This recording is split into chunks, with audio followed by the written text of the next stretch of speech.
Akhirnya, aku bisa menjalani kehidupan yang normal. Hari ini menandai perpisahan abadiku dengan wanita parasit sepertimu. Tepat setelah dokumen perceraian kami diserahkan di bawah lampu neon pengadilan yang dingin, Dika, yang kini resmi menjadi mantan suamiku, mengucapkan kata-kata itu dengan raut wajah lega yang tak disembunyikan. Di lengannya, bergantung seorang wanita muda bernama Clara, yang mengenakan gaun bermerek yang mencolok. Aku tidak mengatakan sepatah kata pun, hanya mengeratkan genggamanku pada tali tas tanganku. Clara, selingkuhan Dika, mendengus meremehkan ke arahku dengan ekspresi kemenangan. Tapi saat itu, mereka tidak menyadarinya, beberapa jam kemudian, kesombongan mereka akan menjadi pemicu yang menyeret seluruh keluarga mereka ke dasar neraka.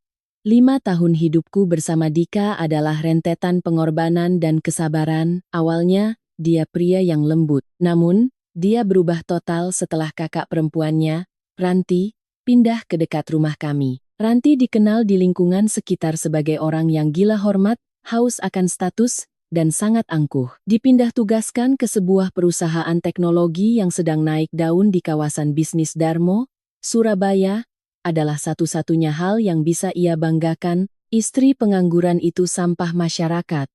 Dia hidup dari uang adikku dan bermalas-malasan sepanjang hari. Apa dia tidak punya malu? Setiap kali kami bertemu, Ranti selalu melontarkan kata-kata pedas seperti itu. Dalam setiap acara kumpul keluarga, aku selalu dibiarkan sendirian di dapur. Tidak ada yang mau berbicara denganku, memperlakukanku seolah aku adalah asisten rumah tangga atau manusia tak kasat mata. Dika perlahan-lahan termakan oleh kata-kata kakaknya. Kamu tidak menghasilkan sepeser pun. Kamu tidak berguna. Jadi, tutup mulutmu dan turuti saja perintahku. Sambil berkata begitu, ia bahkan berhenti memberiku uang saku. Ada alasan mengapa aku menahan semua itu tanpa mengeluh. Aku tidak mau menerima kenyataan bahwa pria yang pernah kucintai telah berubah. Namun, diam dan sabarku hanya membuat mereka semakin menjadi-jadi. Suatu hari, Ranti datang dengan nada merendahkan. Akan kuberikan kau pekerjaan paruh waktu entry data untuk perusahaanku dari rumah. Setidaknya hasilkan sedikit uang untuk meringankan beban adikku. Tanpa aku, kau akan menganggur seumur hidup. Jadi, berterima kasihlah. Aku hanya mengangguk dalam diam dan menerima pekerjaan itu. Sejak saat itu, Ranti memperlakukanku seperti bawahan rendahan. Terkadang, ia meneleponku larut malam, memerintahkanku menyelesaikan tumpukan dokumen besar sebelum pagi tiba. Hingga 1 bulan yang lalu, sebuah peristiwa fatal terjadi. Perselingkuhan Dika terbongkar. Pasangannya adalah Clara, seorang pegawai kontrak muda di kantor yang sama dengannya. Dengan tenangnya, Dika membawa perempuan itu ke kamar tidur kami, di mana barang-barang pribadiku masih berada. Saat aku menuntut penjelasan, Dika sama sekali tidak merasa bersalah. Aku sudah muak dengan perempuan kusam sepertimu. Batas kesabaranku sudah habis, ucapnya. Clara itu masih muda dan pengertian, dan yang terpenting, dia mengakui bakatku. Bersamamu hanya akan menurunkan nilai hidupku. Ceraikan aku sekarang juga.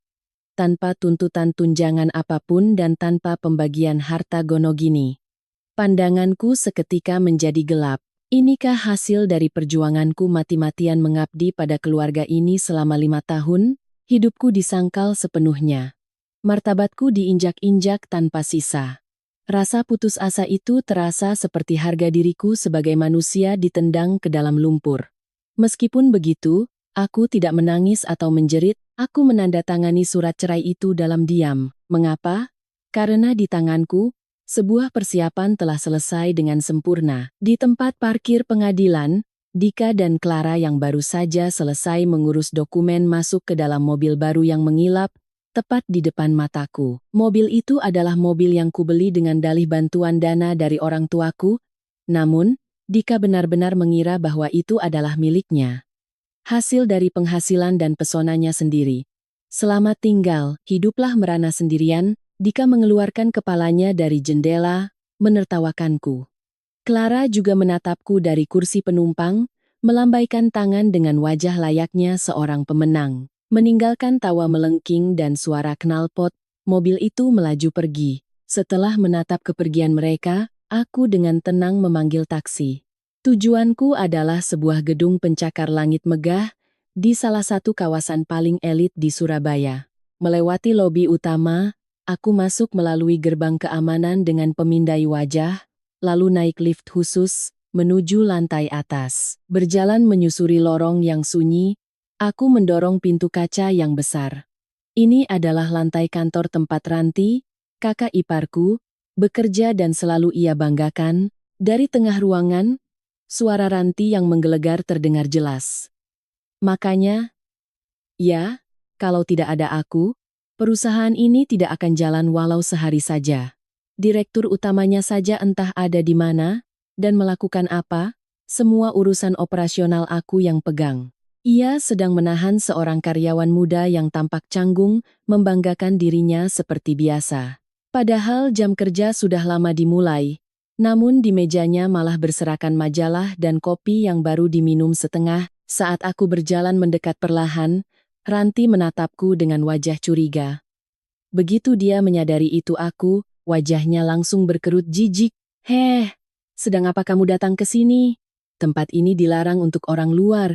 Cepat pulang sana." Seperti biasa, ia menatapku dengan mata dingin, layaknya melihat manusia dari kasta terendah. Para karyawan di sekitarnya mulai berbisik-bisik melihat kehadiran wanita asing yang tak mereka kenal. Aku sama sekali tidak menjawab hinaannya. Aku hanya berdiri di depan meja Ranti yang berantakan. Dari dalam tas, aku mengeluarkan sebuah amplop putih tebal. Aku meletakkannya dengan tenang di depan matanya tanpa bersuara. "Apa ini? Jangan bilang ini surat pengunduran diri dari kerjaan input data itu?" Hah, Ranti tertawa meremehkan, mengambil amplop itu seolah sedang menyentuh barang kotor. "Mentang-mentang sudah dicampakkan Dika, kamu sampai mau melempar pekerjaan ini. Dasar benalu tidak berguna. Selalu menyusahkan orang sampai akhir, pekerjaan rendahan seperti itu, masih banyak yang mau menggantikanmu." Sambil menggerutu, Ranti merobek segel amplop itu dengan kasar. Selembar dokumen resmi keluar dari dalamnya.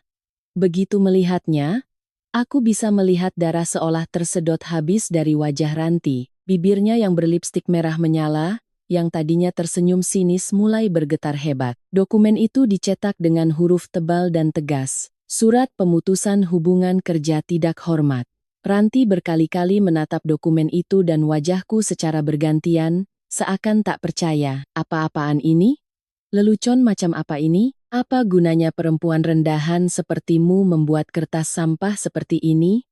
Jeritannya yang histeris menggema di seluruh kantor yang sunyi. Para karyawan mulai menahan napas, menyadari bahwa ini bukan kejadian biasa, dan terus menatap ke arah kami. Namun, aku hanya menatapnya dari atas dengan dingin dan tanpa ekspresi. Kantor mewah tempatnya berdiri saat ini. Perusahaan yang ia yakini sebagai istananya, tempat ia bersikap arogan. Siapa sebenarnya pemilik aslinya? Ia belum menyadarinya sama sekali. Kakak iparku yang dengan tulus meyakini bahwa aku hanyalah ibu rumah tangga yang bodoh dan menyedihkan, mulai detik ini, pengungkapan kebenaran yang tak kenal ampun akan menghancurkan hidupnya dan juga hidup Dika hingga ke akar-akarnya. Pelatuknya baru saja ditarik, kenyataan yang menghancurkan pemecatan tidak hormat. Lelucon apa ini? Setelah beberapa detik mematung, Ranti tertawa dengan suara tercekat. Di depan mataku, ia merobek-robek surat itu dengan sembarangan. Suara robekan kertas terdengar hampa di kantor yang sunyi.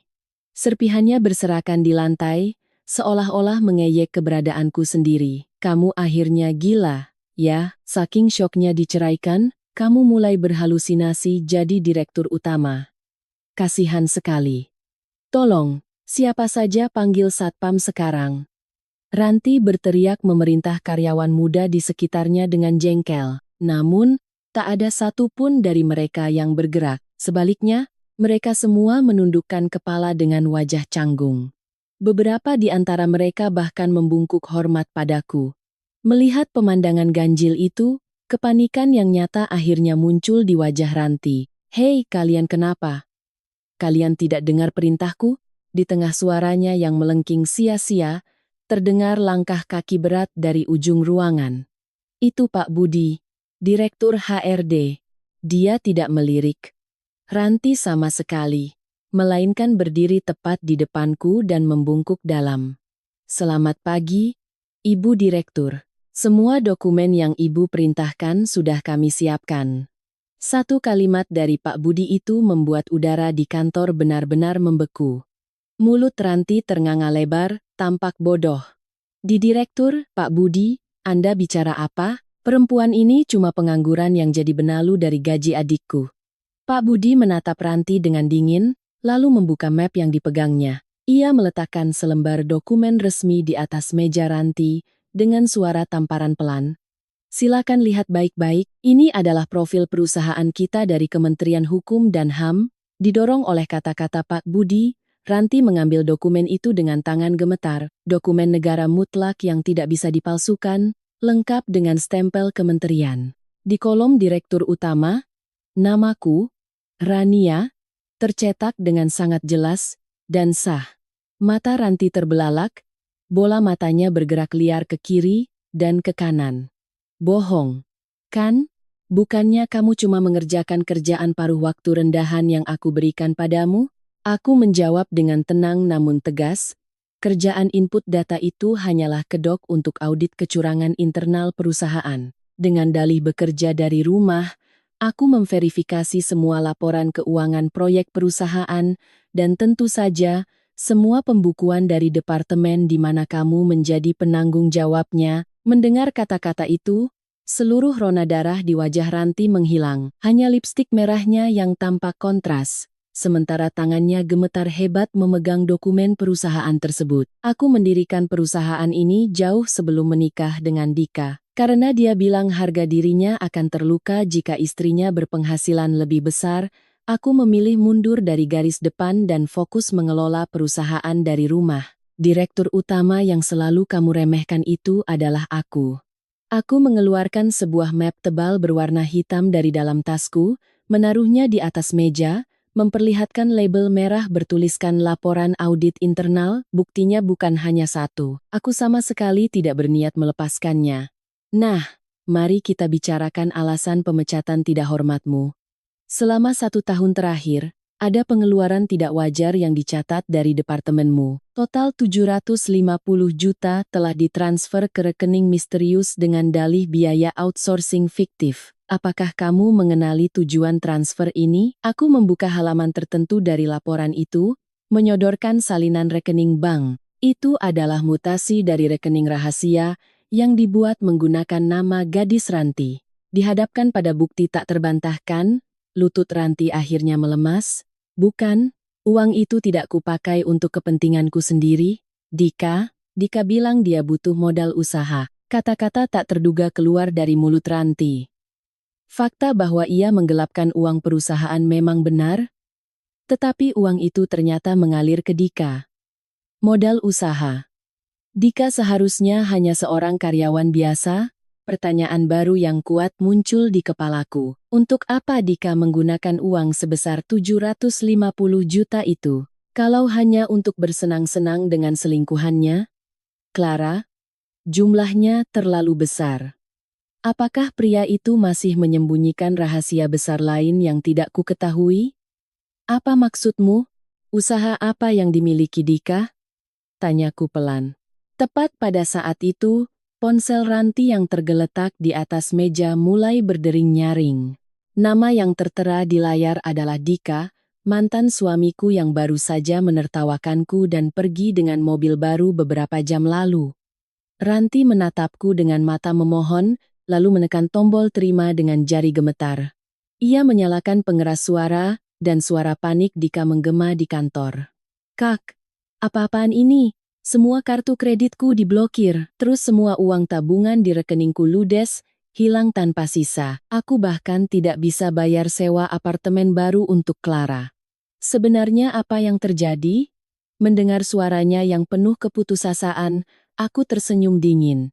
Tentu saja, kartu kredit dan rekening biaya hidup yang selama ini ia gunakan dengan bebas adalah kartu tambahan, atas nama perusahaanku serta rekening yang tertaut padaku. Begitu perceraian disahkan, aku sudah meminta pengacaraku untuk langsung membekukan semuanya. Mobil itu, jaminan apartemen itu, semuanya berdiri di atas nama dan jaminanku. Namun, ada satu kejanggalan dalam kata-kata Dika, pernyataannya bahwa tabungan pribadinya hilang. Aku hanya memblokir kartu dan rekening atas namaku. Aku sama sekali tidak menyentuh rekening pribadinya. Secara hukum, tidak mungkin menarik uang dari rekening orang lain tanpa izin. Lalu, siapa yang mengambil uang ratusan juta dari rekening Dika? Uang 750 juta yang kakak transfer juga hilang semuanya. Teriakan Dika berlanjut, dan aku menatap wajah Ranti. Ranti pun tampak linglung, sama sekali tidak memahami situasi ini. Uang yang digelapkannya demi sang adik lenyap begitu saja. Satu misteri terpecahkan, namun misteri yang lebih mengerikan kini menganga. Uang 750 juta yang lenyap, sosok misterius yang menguras rekeningnya. Pijakan mereka kini mulai runtuh sepenuhnya, namun, ini hanyalah pintu gerbang menuju neraka. Jaring yang sempurna teriakan, Dika dari pengeras suara, membuat kantor menjadi sunyi senyap. Kak, kau dengar tidak? Semua uangku hilang, padahal hari ini aku dan Clara harusnya memulai hidup baru di apartemen mewah, tapi aku bahkan tidak bisa bayar vendornya. Apa yang terjadi? Sambil berwajah pucat pasi, Ranti menggenggam ponselnya dengan tangan gemetar. Matanya benar-benar kehilangan fokus, menatap bolak-balik antara aku yang berdiri di depannya dan adiknya di ujung telepon. Dika. Semuanya jadi kacau. Mantan istrimu itu. Dia direktur utamanya. Dia pemilik asli perusahaan ini. Saat Ranti menyampaikan hal itu dengan suara tertahan, ada keheningan canggung sesaat di ujung telepon. Beberapa detik kemudian, tawa keras Dika yang memekakkan telinga meledak dari speaker. Hahaha. Kak, kau akhirnya gila, ya? Mana mungkin perempuan parasit itu jadi direktur? Dia cuma perempuan dungu yang otaknya kosong, pasti karena syok diceraikan. Dia datang ke tempat kerjamu dan mengarang cerita bohong? Kan?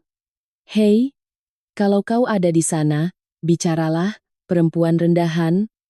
Bagaimana caramu memblokir kartuku? Sikap arogan yang tak berubah, serta nadanya yang merendahkanku secara menyeluruh. Aku mengambil ponsel dari tangan Ranti dengan tenang, lalu mendekat ke mikrofon.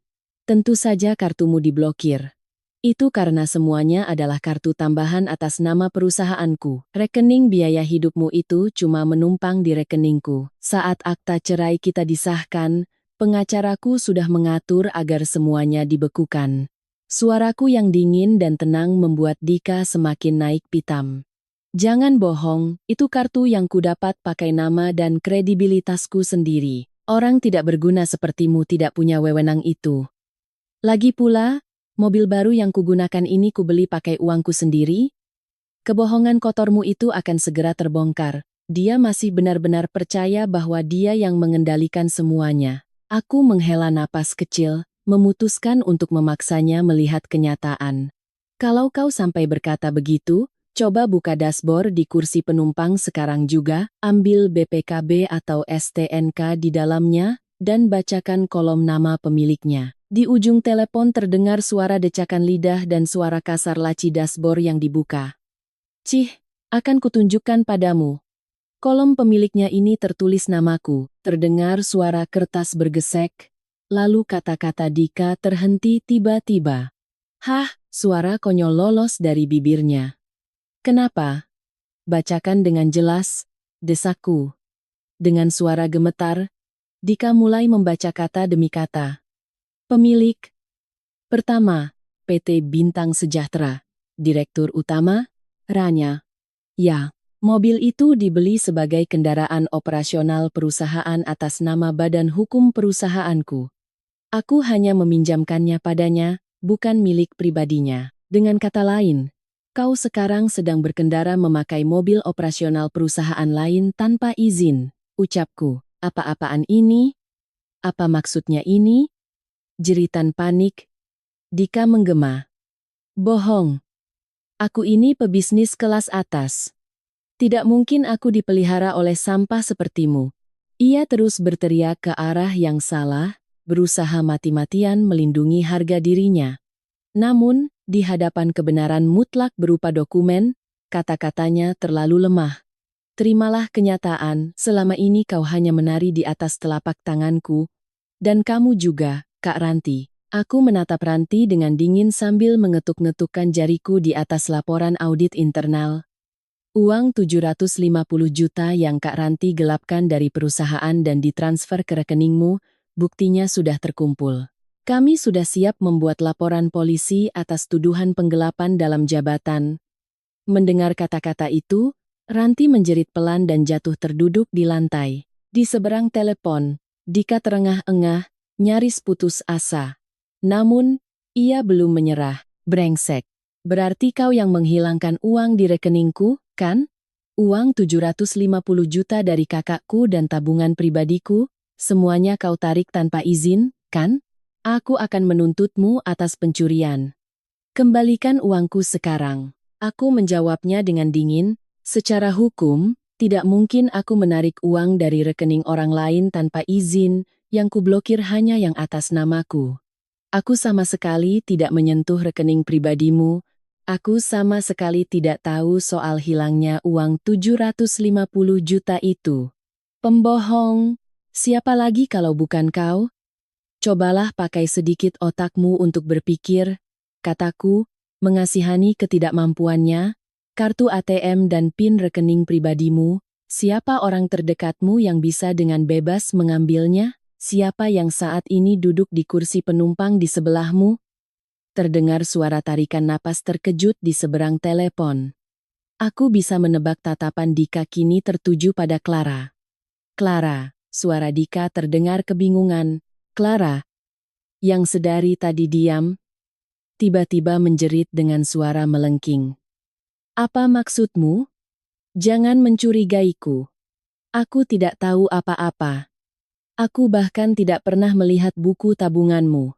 Namun, suara Clara jelas terdengar gemetar, dan aku memutuskan untuk memberikan bukti yang lebih mematikan. Departemen IT perusahaanku baru saja mengecek data yang cukup menarik. Kemarin, ada akses ilegal ke internet banking rekeningmu. Setelah kami mengecek alamat IP dan informasi perangkatnya, itu benar-benar cocok dengan tipe ponsel pintar yang dimiliki oleh Clara.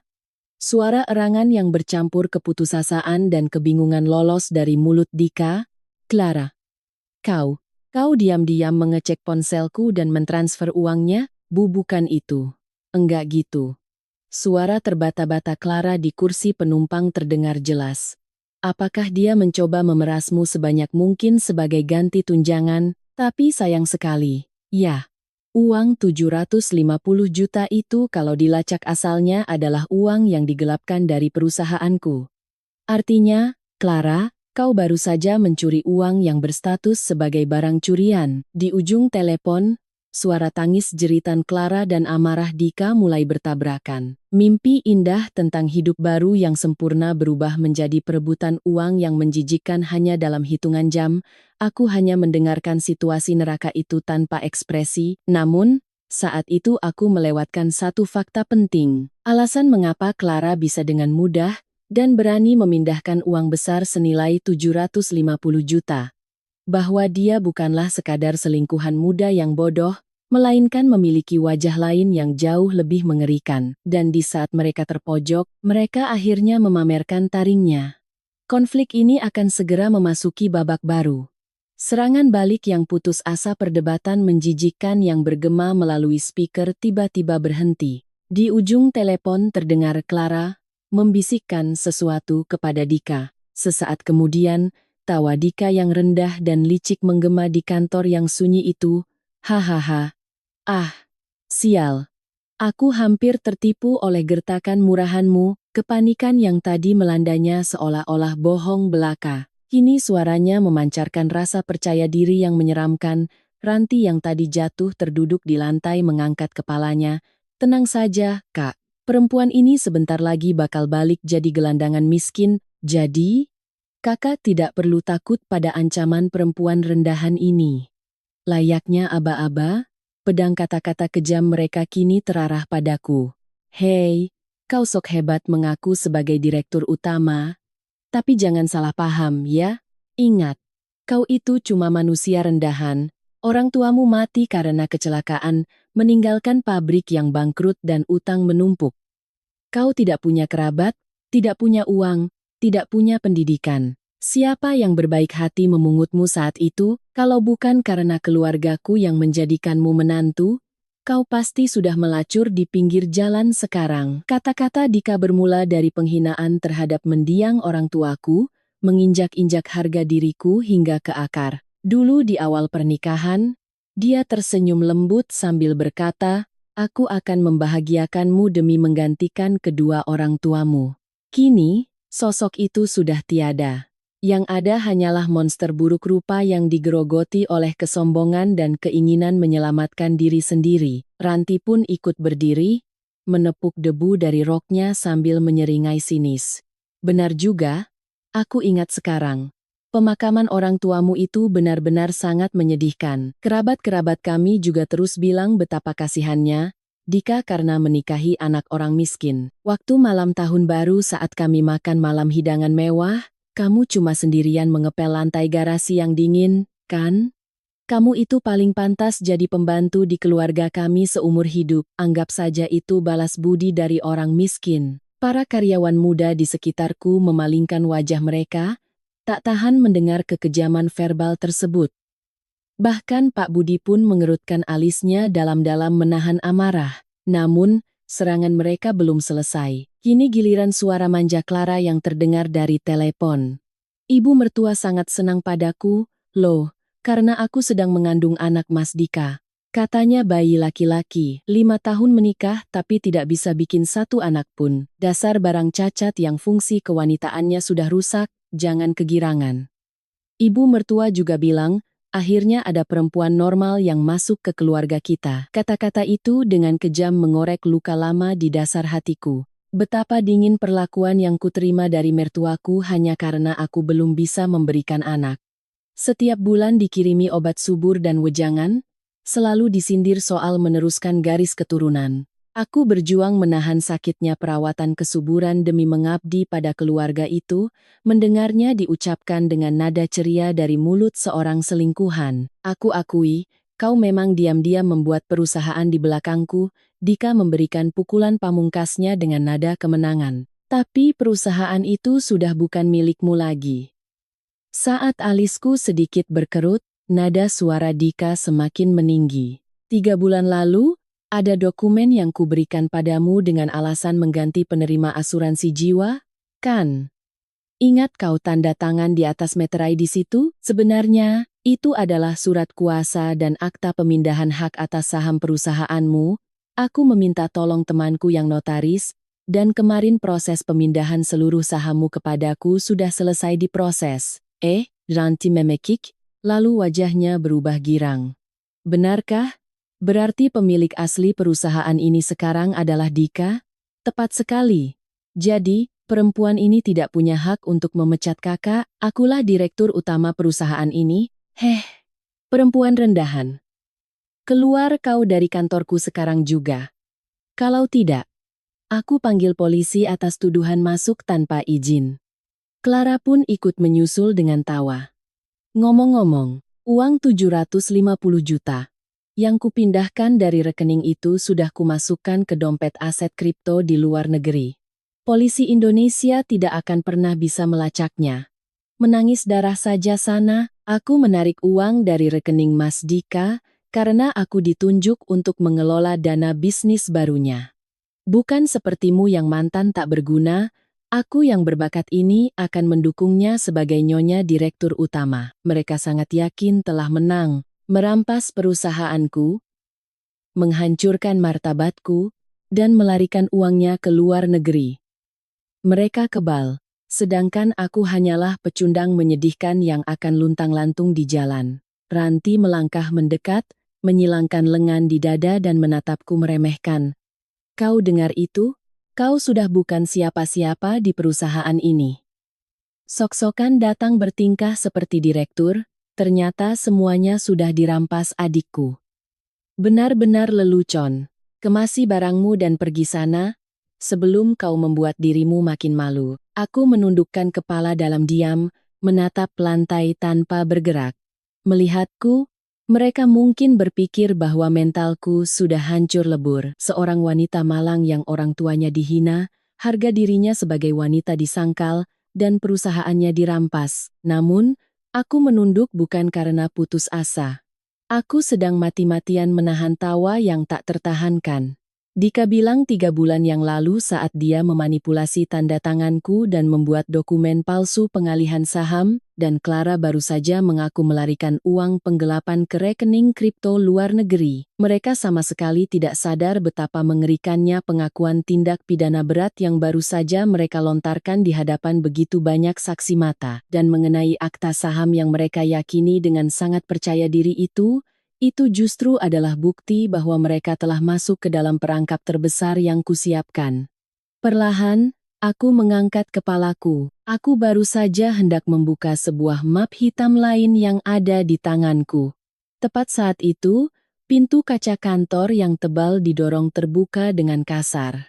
"Cukup sampai di sini saja, Nona penyusup." Suara dingin itu bergema, disertai kemunculan seorang pria tak dikenal dengan setelan jas mahal. Di belakangnya berdiri 2 petugas keamanan gedung ini yang berwajah garang. Pria itu berjalan mendekatiku, mengeluarkan kartu nama dari saku dalamnya, dan menyodorkannya. "Saya pengacara Surya, kuasa hukum dan Days, Bapak Dika. Anda tidak perlu membuka map itu." Pengacara Surya tersenyum tipis, lalu mengangkat selembar dokumen di depan wajahku. Itu adalah profil perusahaan Kemenkumham terbaru yang baru saja diterbitkan. "Silakan lihat baik-baik. Sejak pagi ini, Direktur utama perusahaan ini telah resmi diubah menjadi klien saya. Artinya, pemilik sah perusahaan ini sekarang adalah Bapak Dika, dan Anda hanyalah pihak luar.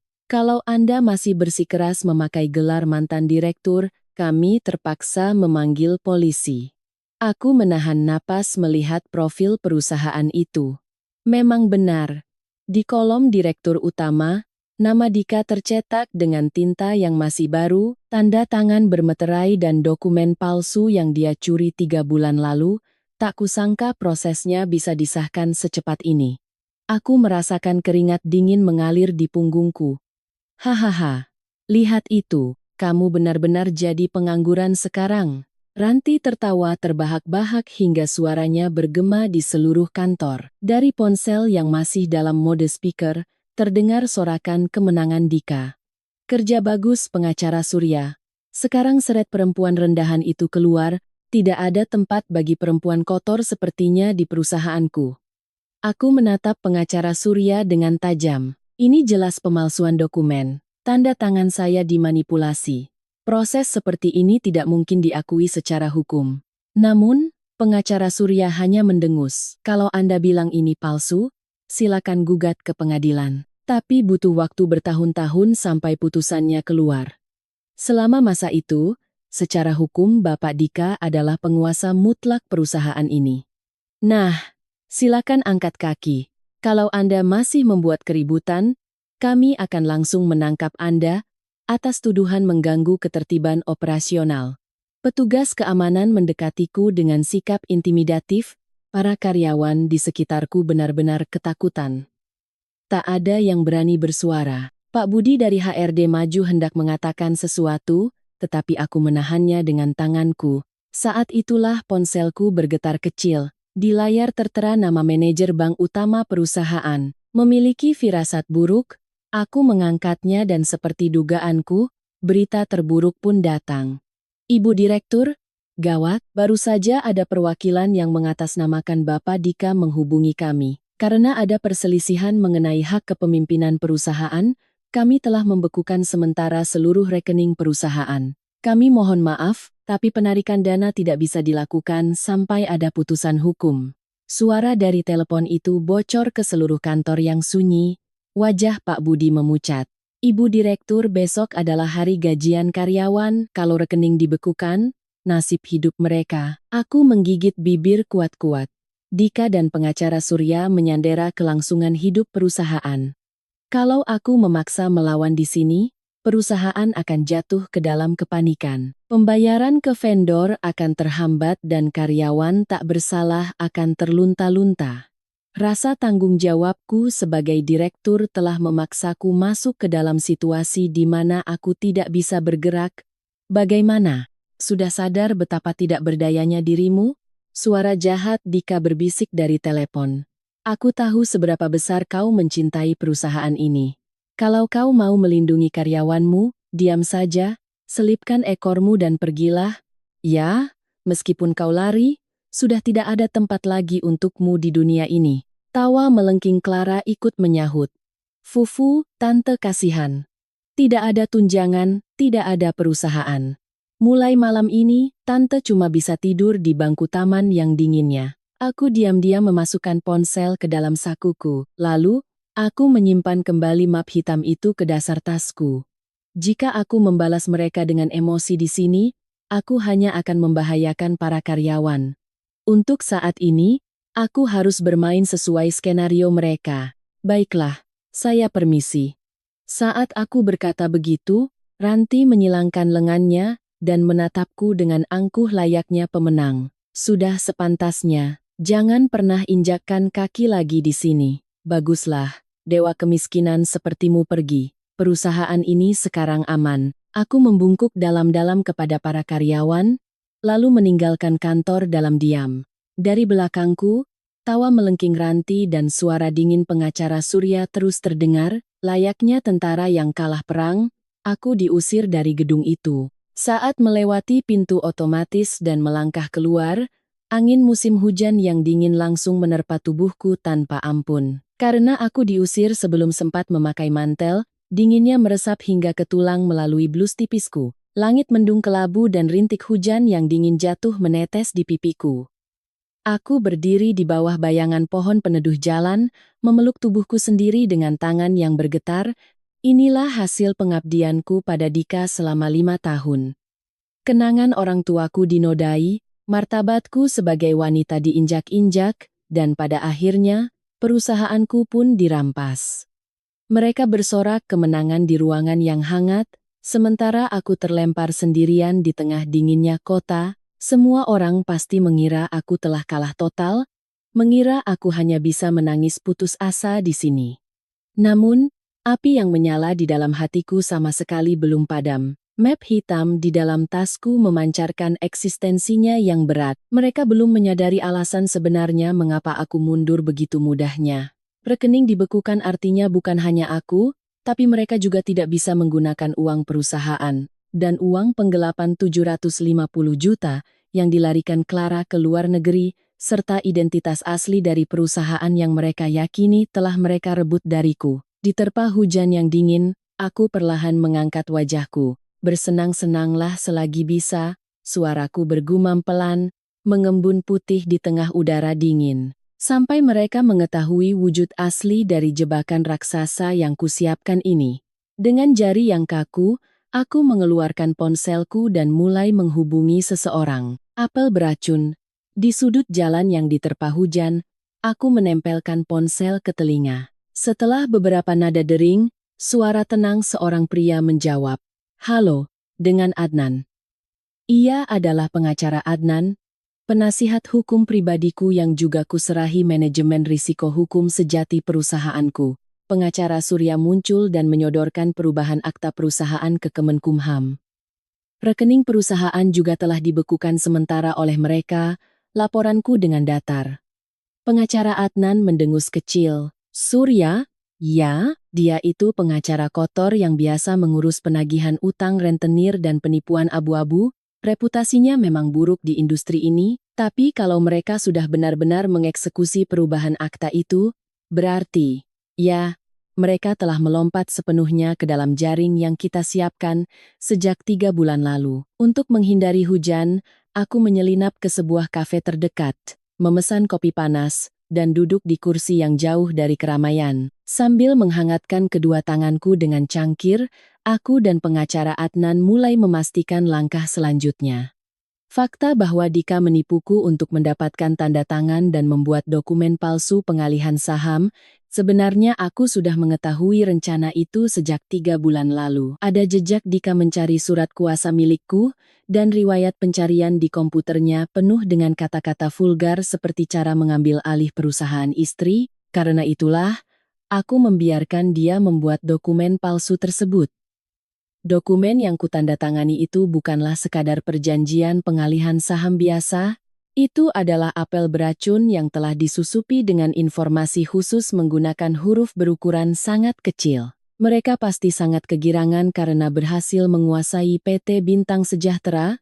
Suara pengacara Adnan terdengar dingin dari seberang telepon. Tapi mereka salah besar, PT Bintang Sejahtera bukanlah badan usaha utama Anda. Itu hanyalah perusahaan boneka, dummy company, yang dibuat khusus untuk menampung dan mengelola kredit macet serta utang. Aku menyeruput kopiku, menyunggingkan senyum dingin. Benar, perusahaan tempat Ranti berlagak sombong dan yang diambil alih oleh Dika itu hanyalah perusahaan cangkang, paper company. Perusahaan itu kubeli melalui akuisisi di masa lalu yang hanya kugunakan untuk memisahkan dan mengisolasi utang dalam jumlah besar. Bisnis utamaku di bidang konsultan IT beserta keuntungan dan asetnya, semuanya dikelola oleh badan hukum perusahaan yang sama sekali berbeda. Total utang yang ditanggung PT Bintang Sejahtera saat ini sekitar 45 miliar, dan dalam kontrak pengalihan saham yang ditandatangani oleh Bapak Dika, terdapat klausul yang menyatakan bahwa pihak penerima secara pribadi mengambil alih seluruh tanggung jawab renteng atas utang yang ditanggung oleh perusahaan subjek. Saat aku menyambung kalimatnya, pengacara Adnan mengangguk puas.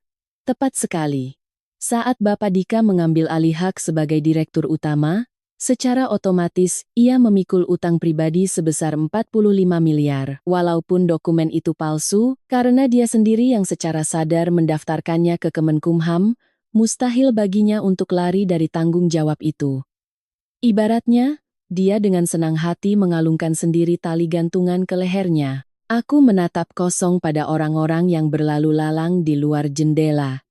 Kesombongan Dika telah menuntunnya pada kehancuran. Kalau saja dia mau sedikit repot memeriksa laporan keuangan perusahaan, dia pasti menyadari jebakan ini, namun dia menganggapku sebagai parasit tak berguna, sama sekali tak curiga bahwa aku menyimpan sesuatu yang berharga. Kesombongannya menjadi titik butanya yang paling mematikan. Tapi, Ibu, nada suara pengacara Adnan sedikit berubah lebih serius. Ada satu masalah merepotkan. Uang 750 juta yang digelapkan Ranti dan dilarikan oleh Clara ke luar negeri.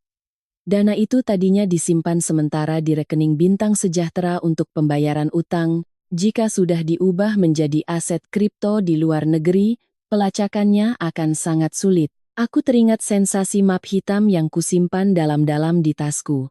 Soal itu, aku punya tebakan lain. Perempuan bernama Clara itu mungkin bukan sekadar selingkuhan muda yang bodoh, bagaimana mungkin dia bisa memindahkan dana 750 juta ke rekening kripto luar negeri hanya dalam satu malam? Belum lagi kemunculan pengacara Surya di waktu yang sangat tepat, semuanya terlalu rapi. Aku mulai menyusun sebuah hipotesis di kepalaku. Dika mengira dia yang memegang kendali atas Clara karena kemudaan dan kepatuhannya. Padahal, kenyataannya justru sebaliknya. Bukankah Clara yang sebenarnya menjadi dalang di balik Dika? Pak Adnan, tolong segera selidiki latar belakang Clara dan hubungannya dengan pengacara Surya di masa lalu. Lalu, tolong atur pengiriman surat pemberitahuan perubahan direktur utama kepada para kreditur PT Bintang Sejahtera. Selagi mereka masih bersorak merayakan kemenangannya, mari kita mulai hitung mundur menuju neraka. Aku menutup telepon dan menghela napas panjang. Hujan di luar semakin deras. Dika, Ranti, dan Clara yang menertawakanku dan yakin telah merampas segalanya, apa yang mereka dapatkan bukanlah masa depan yang gemilang, melainkan tiket satu arah menuju neraka utang tanpa dasar. Aku meminum habis kopiku yang sudah mulai dingin dan bangkit berdiri. Untuk melakukan langkah selanjutnya, aku menuju ke gedung pencakar langit lain, kantor utamaku yang sesungguhnya. Momen di mana senyum mereka akan membeku sudah sangat dekat. Runtuhnya istana pasir beberapa hari kemudian, di kantor yang luas di lantai atas sebuah gedung mewah di Surabaya. Inilah markas besarku yang sebenarnya, kantor pusat perusahaan konsultan IT-ku, PT Cakra Digital Solusi. Di ruangan elegan bernuansa putih, suara tenang pengacara Adnan menggema, firasat ibu benar 100%. Pengacara Adnan meletakkan beberapa lembar foto hasil pengintaian di atas meja. Foto-foto itu memperlihatkan sepasang pria dan wanita yang saling bertukar gelas dengan akrab di konter sebuah bar remang-remang, salah satunya adalah pengacara Surya, dan yang lainnya adalah Clara, selingkuhan Dika. Latar belakangnya semuanya palsu. Umur dan tempat lahirnya direkayasa, dia sudah berhubungan dengan Surya sejak beberapa tahun lalu. Rupanya mereka berdua adalah penipu profesional. Target mereka adalah pria-pria arogan dan gila gengsi yang mudah dimanipulasi. Surya menyiapkan celah hukum, lalu setelah hartanya dirampas habis, mereka mengubahnya jadi aset kripto ke luar negeri dan kabur. Bagi mereka berdua, Bapak Dika hanyalah mangsa yang mudah. Aku menatap mata Clara di foto itu, mata yang penuh perhitungan dan berdarah dingin. Alasan mengapa 750 juta yang digelapkan Ranti bisa lenyap dalam semalam. Alasan mengapa pengacara Surya muncul di waktu yang tepat untuk merampungkan pengambilalihan. Semuanya karena dua orang ini yang mengendalikan dari balik layar. Dika benar-benar yakin dia yang mendominasi perempuan itu. Dia takkan pernah bermimpi bahwa sumsum tulang-tulangnya sedang diisap habis, ucapku dingin. Pengacara Adnan mengangguk setuju. Target Clara selanjutnya pasti menjual seluruh aset perusahaan yang mereka ambil alih. Mereka masih mengira Bintang Sejahtera memiliki aset raksasa. Namun, mereka pun sama sekali tidak menyadari jebakan besar yang ibu siapkan. Ya, yang mereka rampas bukanlah aset, melainkan utang sebesar 45 miliar. Bahkan penipu profesional pun tidak bisa menembus kamuflase sempurna dari perusahaan cangkang yang kusiapkan. Sementara itu, pada saat yang sama, Dika, Ranti, dan Clara tengah merayakan kemenangan mereka di sebuah restoran Prancis mewah di Surabaya. Di atas meja VIP mereka berjejer anggur senilai puluhan juta. Gerak-gerik mereka selama beberapa hari ini terus dilaporkan kepadaku oleh detektif swasta. Hahaha. Wajah menyedihkan perempuan rendahan itu saat diusir benar-benar kepuasan tersendiri. Dika, dengan wajah memerah karena alkohol, tertawa dengan vulgar. Mulai sekarang, akulah direktur utamanya. Clara, aku akan memberimu kehidupan terbaik. Clara bergelayut di lengan Dika, mendengkur manja. Aduh, aku senang sekali. Mas Dika benar-benar hebat dan keren. Karena Mas sekarang sudah jadi bos, belikan aku Mercedes-Benz baru, ya? Ranti yang sedang asyik memakan foie gras mewah juga tampak sangat senang. Ah, berkat hilangnya wanita sialan itu, sekarang aku bisa pakai uang perusahaan sepuasnya. Karyawan-karyawan bodoh itu sekarang membungkuk-bungkuk padaku karena mereka pikir aku pemilik aslinya.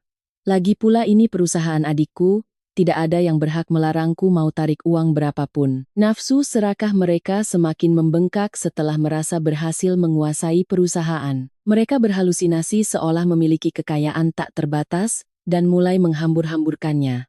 Namun di tengah pesta pora itu, ponsel Dika berdering dengan nada datar, di layar tertera nomor telepon tetap yang tak dikenal. Dika mengangkatnya dengan gembira, segelas anggur di tangannya. Ya, halo, dengan Dika, Direktur Utama PT Bintang Sejahtera di sini. Ah, akhirnya tersambung juga, Pak Bos. Suara berat, rendah, dan mengintimidasi terdengar dari ujung sana. Senyum Dika sedikit memudar. Siapa ini? Kalau mau nawarin kartu kredit, saya enggak butuh. Menawarkan kartu kredit? Jangan bercanda. Saya menelepon untuk prosedur penagihan utang.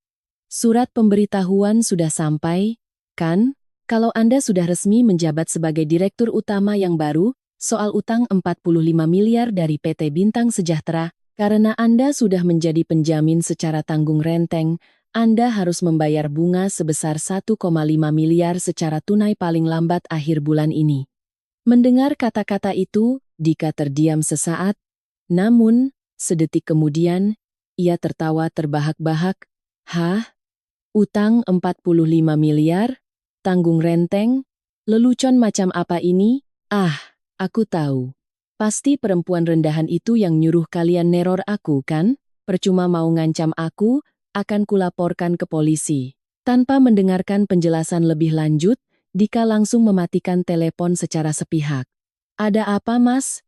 Tanya Clara heran. Dika mendengus dan menjawab, kerjaan mantan istriku yang bodoh itu. Dia ngarang cerita bohong bilang aku punya utang. Dia pasti sangat dendam perusahaannya kuambil.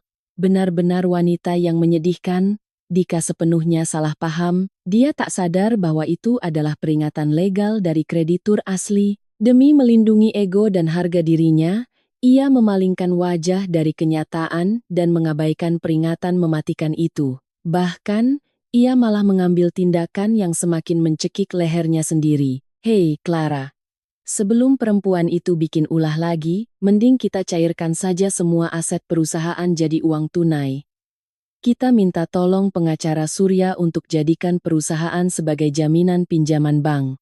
Uangnya kita pakai buat beli villa di luar negeri. Membaca laporan itu, senyum dingin mengembang di wajahku. Perusahaan dengan utang 45 miliar mau dijadikan jaminan untuk meminjam uang lagi?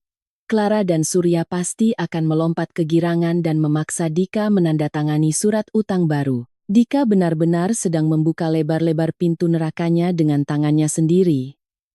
Es di bawah kaki, mereka mulai retak dengan suara yang keras. Tapi momen di mana mereka terseret ke dalam air sedingin es itu masih sebentar lagi. Aku menoleh pada pengacara Adnan dan dengan tenang memberikan instruksi selanjutnya. Beberapa hari setelah pesta perayaan itu, realitas indah yang mereka bayangkan mulai runtuh berkeping-keping. Pukulan telak pertama menghantam Ranti.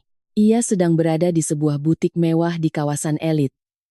Berdiri angkuh.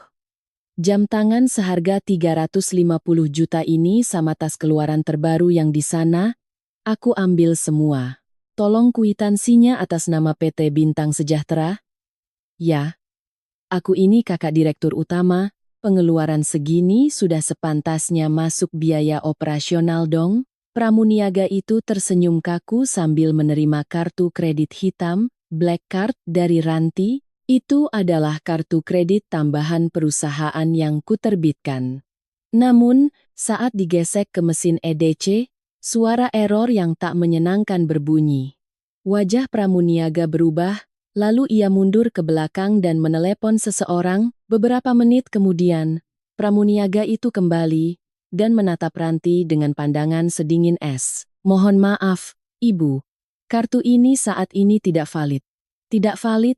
Tidak mungkin. Mesin kalian yang rusak kan? Ranti berteriak panik, lalu mengeluarkan beberapa kartu lain dari dompetnya dan melemparnya ke meja. Namun, hasilnya sama, semuanya telah diblokir. Kami menerima laporan dari penerbit kartu bahwa rekening yang tertaut telah disita oleh pihak kreditur. Para pengunjung lain mulai berbisik-bisik dan tertawa sinis melihat Ranti. Tidak mungkin. Aku ini kakaknya direktur utama. Merasa dipermalukan habis-habisan, Ranti dengan wajah merah padam lari keluar dari butik. Ia buru-buru menelepon Dika, tetapi berapa kali pun dihubungi, tak ada jawaban. Pada saat yang sama, di tempat yang sama sekali berbeda, Dika sedang berdiri di tepi jurang keputusasaan. Bersama Clara dan pengacara Surya, ia berada di ruang tamu VIP sebuah bank swasta terkemuka. Bapak Kepala Cabang, mohon bantuannya hari ini, cairkan pinjaman 8 miliar dengan jaminan perusahaan kami. Untuk sementara, kami ingin memindahkan kantor pusat ke luar negeri, ucap Dika santai, menyilangkan kaki sambil menyesap teh hijau premium yang disajikan. Mata Clara juga berbinar. 8 miliar? Wah, kita bisa foya-foya. Namun, kepala cabang bank yang duduk di seberang mereka sama sekali tidak tersenyum. Ia membuka map tebal berisi dokumen persetujuan, lalu menghela napas berat. Bapak Dika, mengenai permohonan pinjaman ini, kesimpulannya, ini sangat mustahil. Hah, apa maksud Anda? Perusahaan kami ini perusahaan papan atas dengan omzet miliaran, loh? Dika mencondongkan badannya dengan tak puas. Kepala cabang itu melontarkan fakta yang kejam. Perusahaan papan atas, Anda sedang mengigau apa? PT Bintang Sejahtera milik Anda saat ini berada dalam kondisi kebangkrutan yang parah. Anda memiliki utang sebesar 45 miliar dari berbagai lembaga keuangan dan fund manager. Belum lagi selama beberapa bulan terakhir pembayaran bunganya saja sudah macet. Mana mungkin kami meminjamkan 1 rupiah pun pada perusahaan bermasalah dan masuk daftar hitam seperti ini? Saat kata-kata itu bergema di ruang tamu, udara benar-benar membeku. Mulut Dika ternganga bodoh, dan cangkir teh yang dipegangnya tergelincir jatuh. Prang, teh panas memercik ke celananya. Namun Dika seakan tak merasakan panasnya. Utang 45 miliar? Ini pasti salah. Perusahaan itu kan perusahaan konsultan IT, pasti untungnya besar, teriak Dika dengan suara pecah.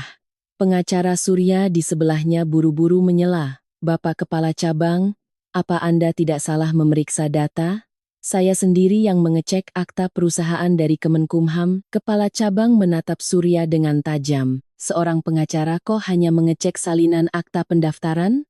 Bisnis utama konsultan IT mereka terdaftar di bawah badan hukum yang sama sekali berbeda. Perusahaan yang kalian rebut, hak pimpinannya ini hanyalah paper company. Bisa dibilang itu cuma tempat sampah yang dibuat khusus untuk menampung kredit macet akuisisi di masa lalu. Satu kalimat itu membuat wajah pengacara Surya memucat seketika menjadi sewarna tanah. Clara pun membelalakan matanya tak percaya. Penipu profesional seperti mereka pun tak sanggup mendeteksi kamuflase sempurnaku. Perusahaan yang menghasilkan uang dan perusahaan yang hanya memikul utang, mereka dengan sukarela masuk ke dalam jebakan yang telah kusiapkan. Apa-apaan ini? Jadi, yang kudapatkan ini. Apa? Gumam Dika dengan suara bergetar. Ya, hanya utang raksasa sebesar 45 miliar, jawab kepala cabang. Terlebih lagi, saat Anda menjabat sebagai direktur utama, Anda juga menandatangani perjanjian pengambilalihan utang secara pribadi. Artinya, utang 45 miliar ini sekarang telah resmi menjadi utang pribadi Bapak Dika. Perkataan itu bagaikan pisau tajam yang mengoyak jantung Dika. Bohong, bohong, bohong. Dika memegangi kepalanya, berteriak seperti orang gila di dalam ruang VIP. Aku ditipu oleh wanita miskin rendahan itu. Dari awal dia memang mau menjebakku. Tiba-tiba, ponsel Dika berdering kencang, nomor tak dikenal. Dengan tangan gemetar, ia mengangkat telepon itu, dan sebuah pemberitahuan kejam menusuk telinganya. Bapak Dika, kami dari manajemen pengelola apartemen Ibu Clara, karena rekening debit otomatis untuk pembayaran sewa telah dibekukan, persetujuan penjamin dibatalkan. Karena ini pelanggaran kontrak, mohon kosongkan unit hari ini juga. Ponsel terlepas dari tangan Dika, jatuh ke lantai. Saat ia menoleh ke samping, ia melihat Clara menatapnya dengan tatapan sedingin es, senyum manisnya telah lenyap, digantikan dengan tatapan jijik seolah melihat kotoran. Tunggu. Apa maksud semua ini Mas Dika? Suara Clara dingin membeku. Utang 45 miliar? Nggak punya rumah? Kamu ternyata cuma gembel miskin? Ya, kalau begini ceritanya, mending aku nggak usah lepasin uang gono gini dari istri pertamamu itu, dan peras dia habis-habisan. Pertengkaran dimulai, hubungan yang hanya diikat oleh uang hancur lebur dalam sekejap. Pada saat yang sama, di kantor utamaku, pengacara Adnan tersenyum tenang menatap layar komputernya. Ibu Direktur, surat peringatan eksekusi dari pengadilan sudah selesai diantarkan ke rumah keluarga Bapak Dika, pemberitahuan awal untuk penyitaan aset oleh penagih utang. Aku menatap pemandangan kota Surabaya dari jendela, lalu mengangguk dingin. Mereka sekarang akhirnya menyadari bahwa tempat mereka berdiri bukanlah puncak gunung kesuksesan, melainkan gerbang masuk menuju neraka tanpa batas. Tetapi, perkembangan yang akan menghempaskan mereka pada keputusasaan yang sesungguhnya baru saja dimulai. Bukti-bukti objektif selanjutnya akan sepenuhnya menutup jalan keluar mereka. Panggung eksekusi tepat setelah pengumuman kejam dari kepala cabang di ruang VIP bank, pengacara Surya berdiri tanpa suara, memasukkan dokumen-dokumennya ke dalam tas kulit mewahnya dengan kasar. "Pak pengacara, tunggu dulu, Anda mau kemana?" Dika panik dan mencoba meraihnya. Tapi Surya menatapnya bak melihat serangga. "Pekerjaan saya hanya sebatas menyelesaikan legalitas pergantian kepengurusan direksi. Saya tidak punya urusan lagi dengan pria tidak kompeten yang memiliki utang 45 miliar dan bahkan tidak bisa mencairkan uang sepeser pun dari bank. Ongkos kerja saya sudah saya terima, jadi untuk urusan setelah ini, silakan cari pengacara lain. Permisi." Surya membuang kata-katanya dengan dingin dan pergi tanpa menoleh ke belakang. Dika yang tertinggal menatap Clara dengan wajah pucat pasi tanpa darah. "Clara, kamu di pihakku, kan? Demi anak di dalam kandunganmu, kita berdua bisa." Namun, Clara melepaskan tawa kering, menepis tangan gemetar, Dika layaknya menepis kotoran. "Anak? Itu cuma kebohongan biar kamu cepat-cepat cerai sama istri pertamamu itu. Kebetulan belakangan ini aku makan terlalu banyak, jadi perutku agak buncit. Cowok bodoh yang disuruh nanggung utang 45 miliar, ogah banget, bobohong, kan? Terus uang 750 juta yang kau ambil dari rekeningku itu, akan kuanggap sebagai uang ganti rugi, karena sudah membuang waktuku yang berharga. Aku bakal bersenang-senang di luar negeri. Dadah, Pak Bos miskin. Nikmatilah hidupmu sambil gemetaran dikejar utang." Clara mendengus lalu melangkah pergi, menyisakan suara ketukan sepatu hak tingginya. Dika jatuh terduduk sendirian di lantai bank yang dingin. Saat itu, ponselnya kembali berdering dari ranti. Saat ia menekan tombol terima dengan jari gemetar, jeritan yang hampir memecahkan gendang telinganya menusuk telinga. "Dika, apa maksudnya ini?" Tiba-tiba ada surat mengerikan datang dari pengadilan. "Rumah dan tanah papa mama mau disita, di apartemenku juga ada surat penyitaan mobil baru itu. Sebenarnya apa yang kamu lakukan?"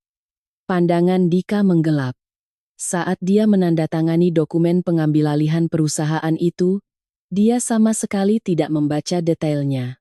Di sana, dengan sangat licik, tercantum klausul bahwa selain menjadi penjamin utang perusahaan, ia juga menjadikan rumah orang tua dan aset keluarganya sebagai jaminan. Beberapa jam kemudian, Dika dan Ranti duduk berhadapan di sebuah restoran keluarga yang murah dan sepi.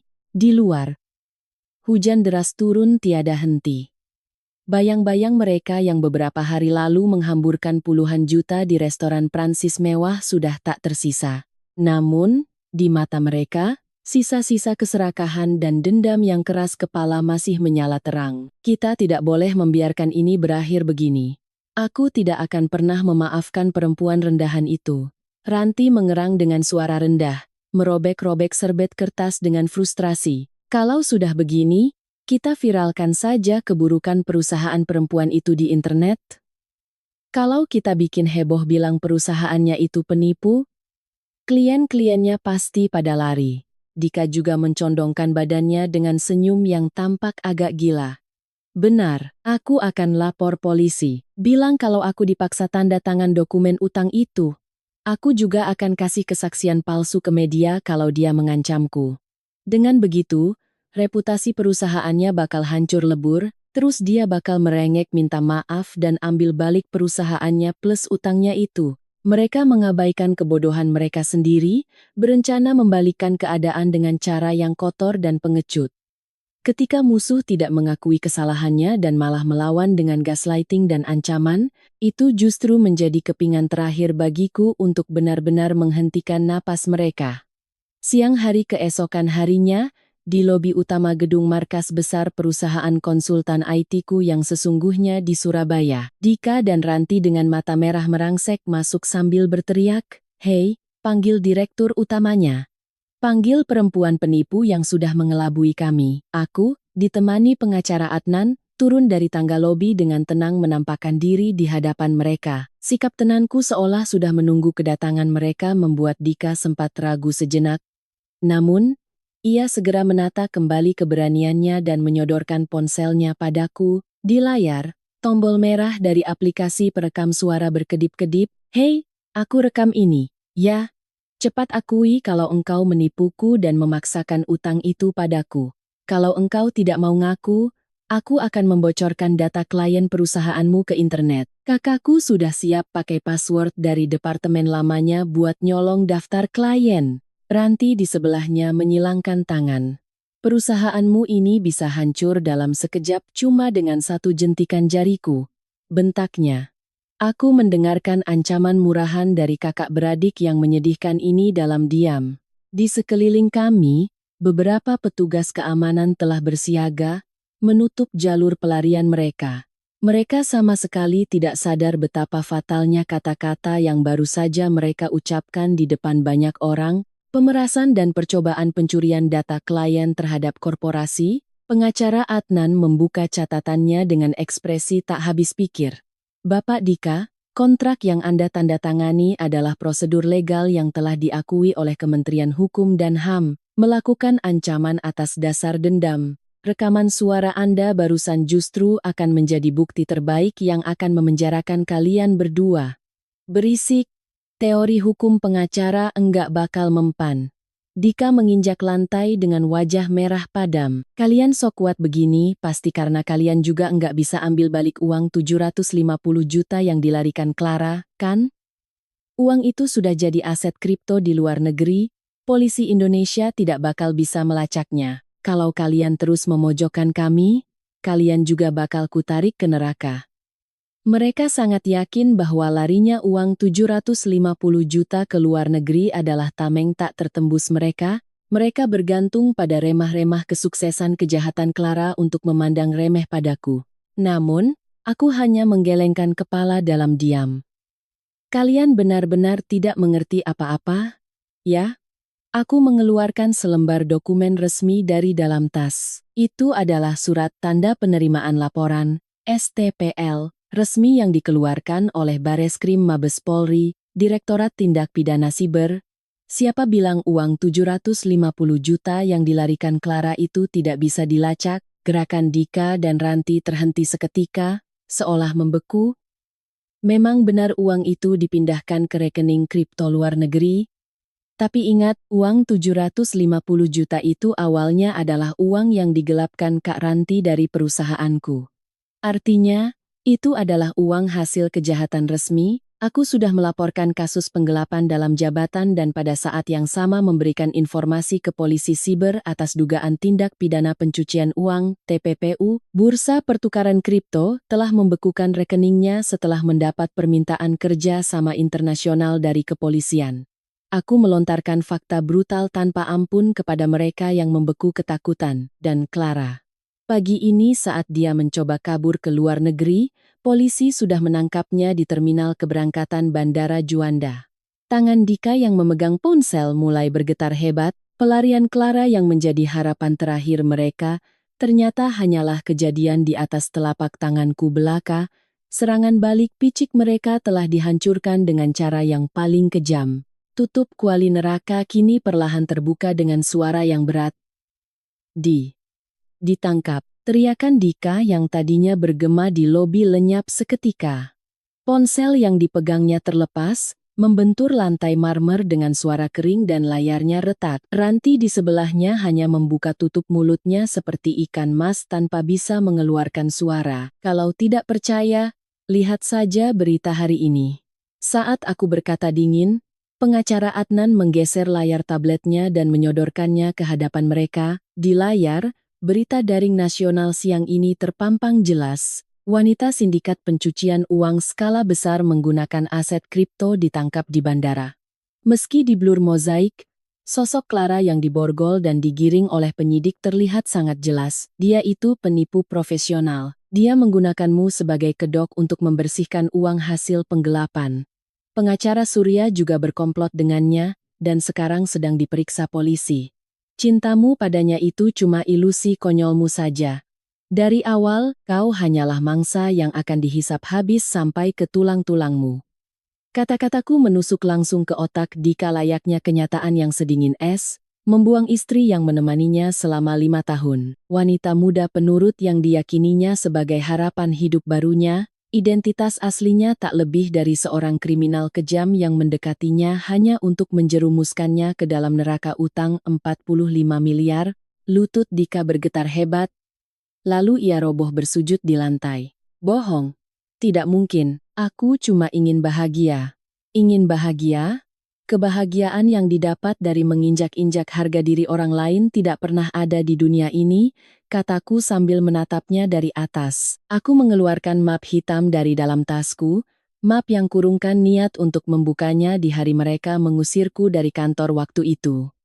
Sekarang aku perlihatkan kebenaran lain yang ingin kalian ketahui. Aku membuka map itu dan melempar beberapa lembar foto berwarna dan dokumen ke lantai. Itu adalah sertifikat tanah dan properti rumah keluarga Dika dan apartemen mewah Ranti, namun, pada setiap dokumen itu terdapat stempel merah besar bertuliskan disita, A ini. Ranti memekik histeris, merangkak memunguti dokumen di lantai.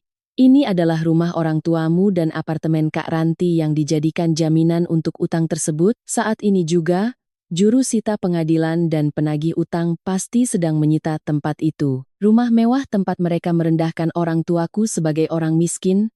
Tempat aku disuruh mengepel garasi yang dingin, sebentar lagi akan dilelang dan jatuh ke tangan orang asing. Tepat saat itu, ponsel Ranti berdering keras. Di layar tertulis Mama. Dengan jari gemetar, Ranti menekan tombol terima dan loudspeaker menyala, menggemakan jeritan tangis ibu mertua ke seluruh lobi. Ranti, Dika, tolong Mama. Orang-orang tidak dikenal masuk ke rumah, menempelkan kertas merah di lemari dan TV. Papamu syok sampai pingsan. Ini Mama baru saja panggil ambulans. Utang Dika ini apa maksudnya? Rumah kita mau disita ini bagaimana ceritanya? Tolong cepat pulang. Jeritan putus asa itu menggema hampa di lobi. Ibu mertua yang dulu mengecapku sebagai barang cacat karena tidak kunjung hamil dan berusaha menyingkirkanku dari keluarga. Wanita itu sekarang dihadapkan pada teror kehilangan segalanya akibat utang 45 miliar yang dibuat putranya sendiri.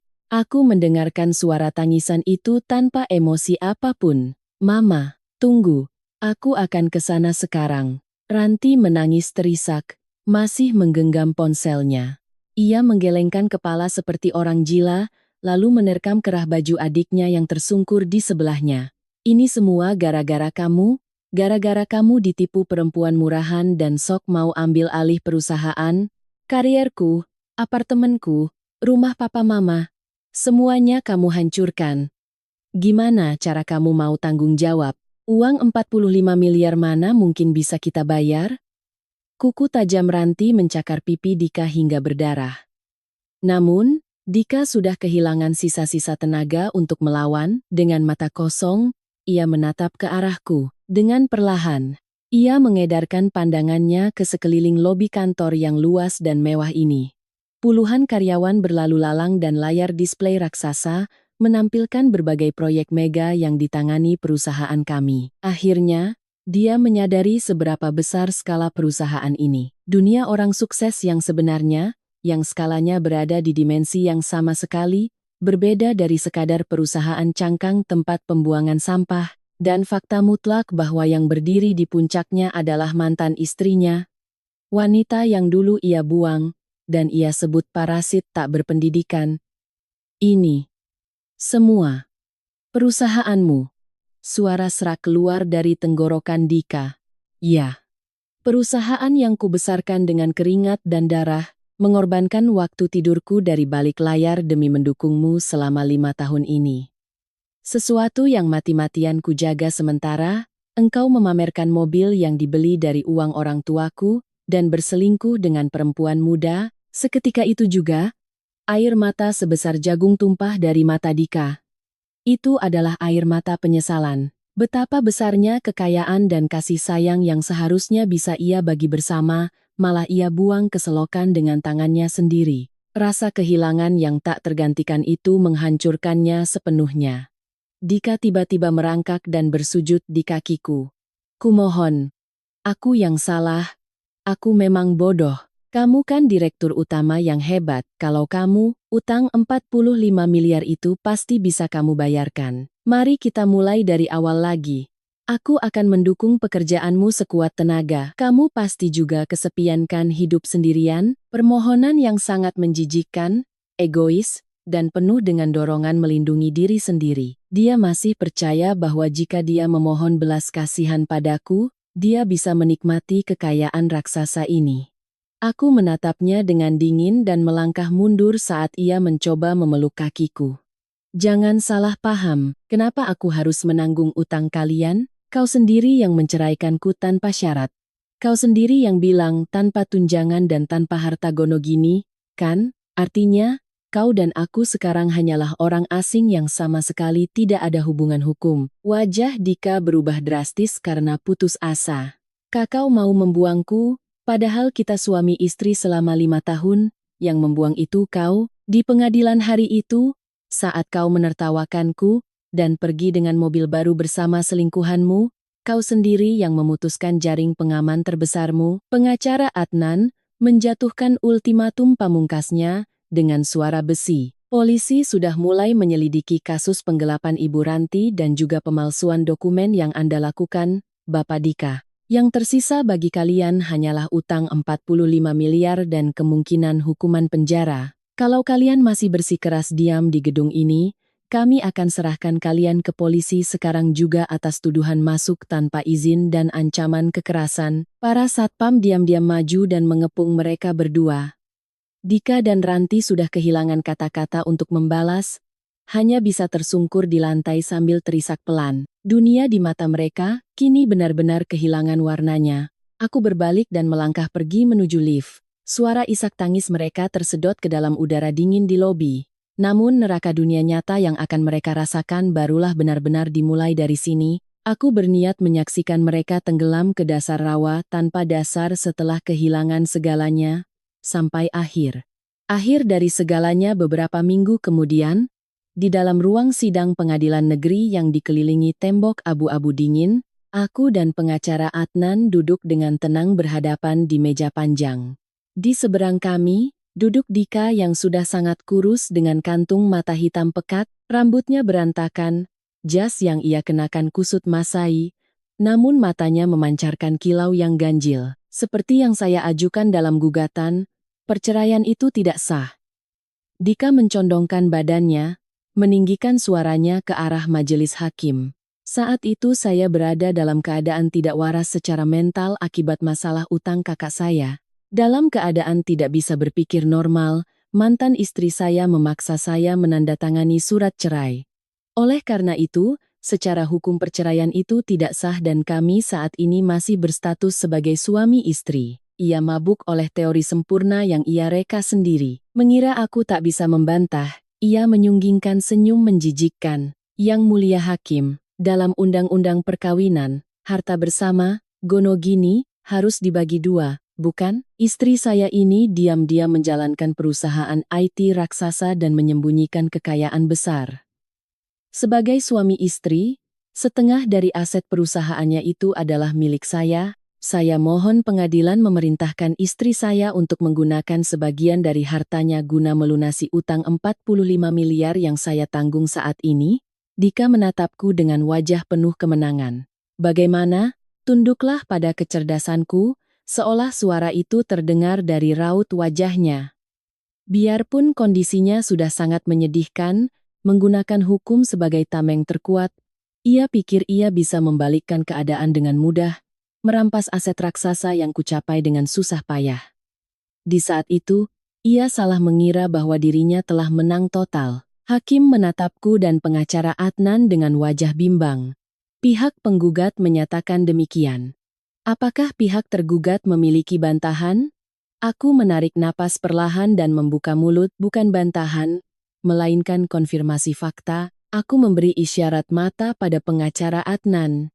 Pengacara Adnan mengangguk tanpa suara, lalu mengeluarkan tablet dan beberapa dokumen resmi dari koper kerjanya. Pertama, mengenai klaim penggugat bahwa ia dalam keadaan tidak waras dan dipaksa menceraikan klien saya. Pengacara Adnan menyalakan tablet, menghadapkan layarnya ke Dika dan majelis hakim. Ini adalah rekaman CCTV dari area parkir gedung pengadilan di hari surat cerai diserahkan. Saat tombol play ditekan, suara Dika yang arogan dan penuh semangat bergema di ruang sidang. Selamat tinggal. Hiduplah merana sendirian.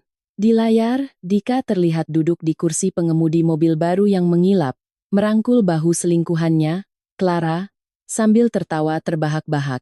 Hari ini adalah perpisahan selamanya dengan perempuan benalu sepertimu. Clara itu masih muda, pengertian, dan mengakui bakatku.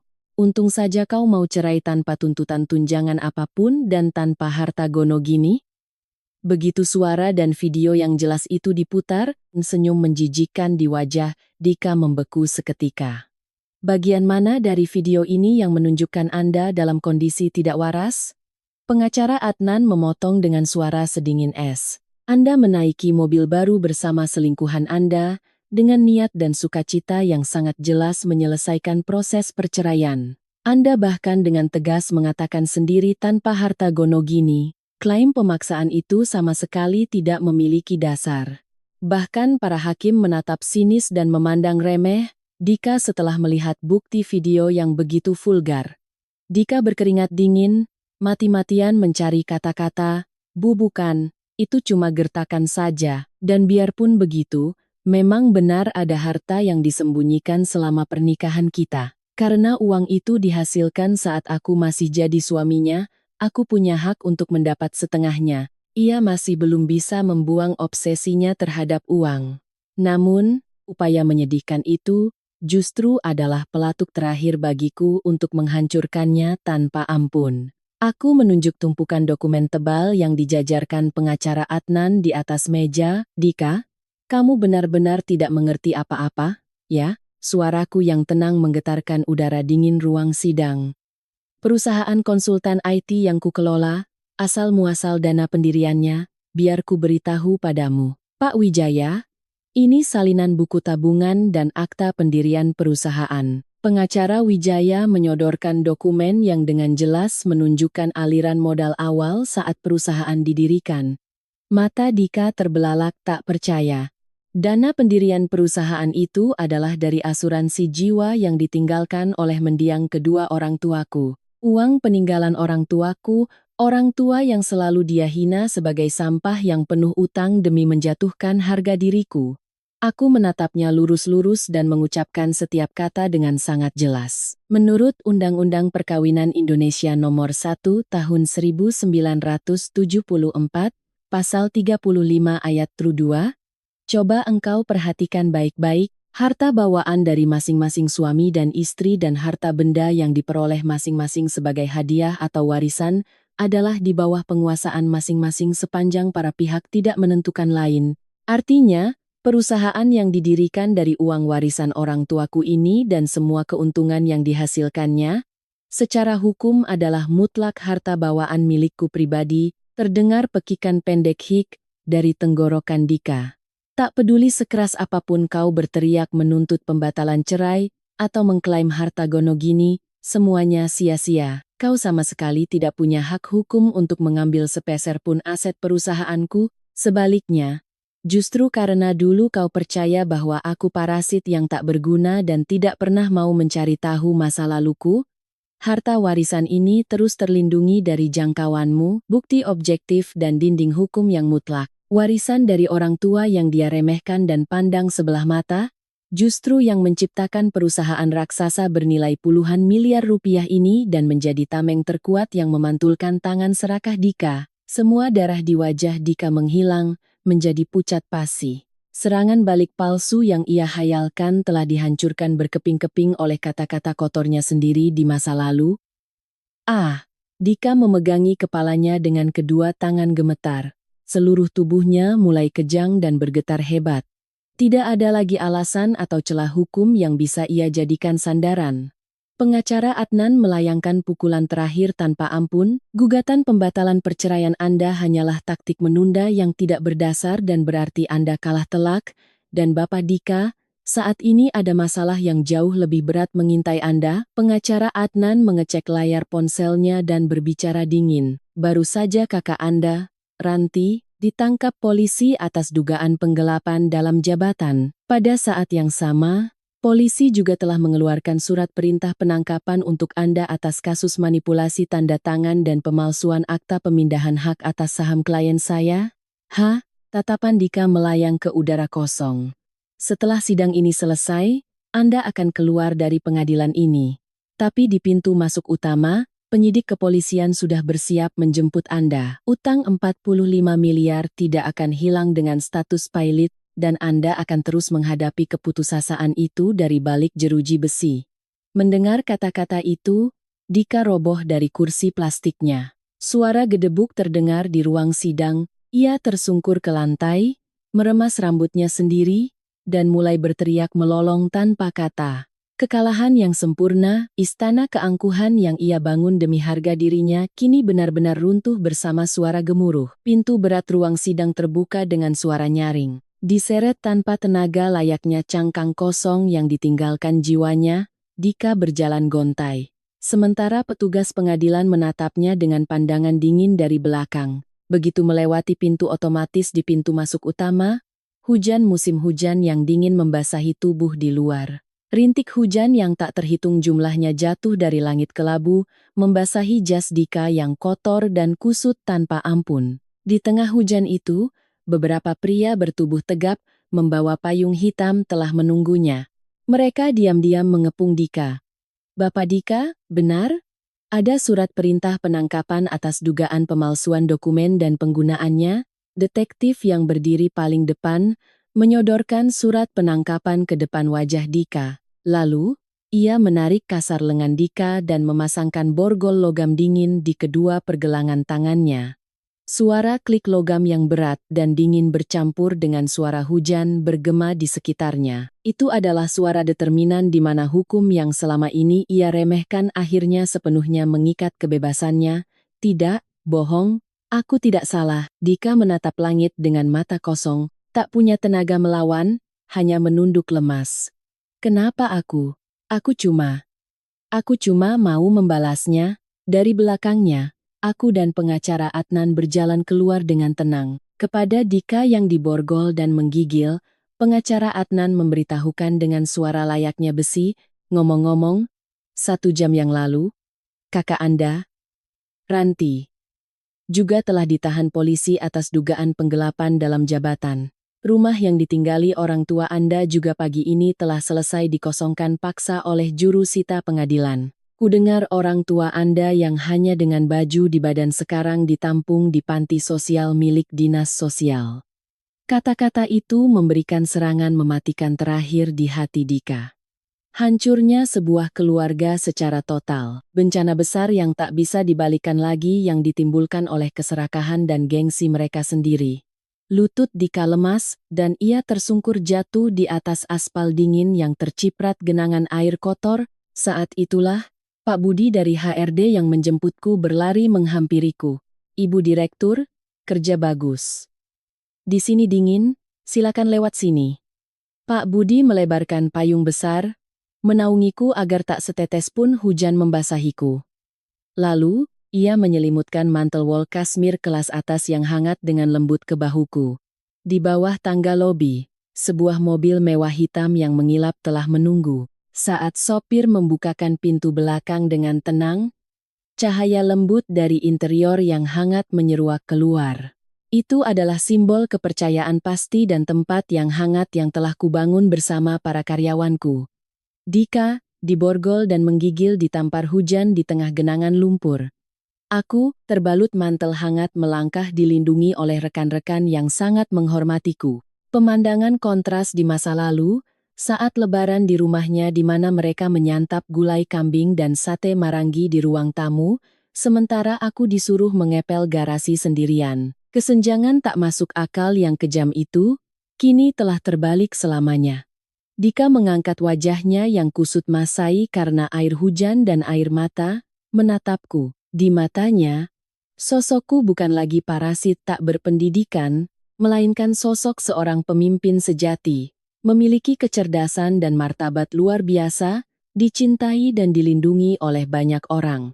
Pasangan terbaik yang seharusnya bisa ia miliki seumur hidup, jika ia mau, semua itu telah ia tendang ke dalam lumpur karena kesombongan dan keangkuhannya yang picik. Ah, isak tangis tanpa kata keluar dari mulut Dika. Ia menjulurkan kedua tangannya yang diborgol ke depan, berlumur lumpur merangkak ke arahku. Tunggu, jangan pergi. Jangan tinggalkan aku sendiri. Kalau nggak ada kamu, hidupku. Gimana jadinya hidupku? Itu adalah kejujuran sejati dari dasar hatinya untuk pertama kalinya dalam hidup. Ratapan menyedihkan dari seorang pria yang telah kehilangan segalanya dan jatuh ke jurang kesepian yang dingin. Aku menghentikan langkahku dan perlahan menoleh padanya. Di mataku, sudah tidak ada lagi rasa marah maupun sedih padanya. Tak ada emosi apapun yang tersisa, hanya ada belas kasihan hening terhadap manusia menyedihkan yang menerima karma dari perbuatannya sendiri. Kau bilang, kan? Bersamaku hanya akan menurunkan nilai hidupmu, suaraku yang tenang menembus derasnya hujan, sampai lurus ke telinganya. Tapi yang paling menurunkan nilai hidupmu bukanlah siapa-siapa, melainkan kesombonganmu sendiri.